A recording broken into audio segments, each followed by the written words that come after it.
Hi friends, welcome back to my channel. అందరికీ good morning.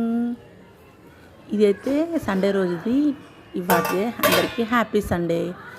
Shorts పెట్టట్లేదు, videos పెట్టట్లేదు, ఏమో కుదరట్లేదు ఫ్రెండ్స్. అందుకే ఈరోజు సండే స్పెషల్గా చికెన్ చేశాను కదా, మీకు చూపిద్దామనేసి చూపిస్తున్నాను. చికెన్ మాత్రం చాలా టేస్టీగా వచ్చింది అబ్బా, అందుకే మీతో షేర్ చేసుకుందామని ఈ షార్ట్ పెడుతున్నాను. చాలా చాలా బాగుంది. ఇట్లా గ్రేవీలాగా కాకుండా, బాగా వాటర్లా కాకుండా కొంచెం గ్రేవీలాగా చేశాను. చాలా బాగుంది, టేస్ట్ మాత్రం అదిరిపోయింది. అందుకే మీతో షేర్ చేసుకుంటున్నాను. ఇంకా నెక్స్ట్ అయితే వైట్ రైస్, కామన్గా ఏం స్పెషల్ చేయలేదు సండే రోజు. ఇంకా చికెన్ వైట్ రైస్ చేశాను. మళ్ళీ మార్నింగ్ బ్రేక్ఫాస్ట్ కింద దోశ చేశాను. దోశ కూడా క్రిస్పీగా చాలా బాగుంది ఫ్రెండ్స్. చక్కగా కరెక్ట్ కొలతలతో పోసుకుంటే చాలా టేస్టీగా వస్తుంది దోశ మాత్రం క్రిస్పీగా. ఇంకా అందులో కాంబినేషన్గా పల్లి చట్నీ మాత్రం చేశాను. పల్లీలు అండ్ కొబ్బరి కలిపి చట్నీ చేశాను. చాలా బాగుంది టేస్ట్. అందుకే మీతో షేర్ చేసుకుంటున్నాను. Bye friends.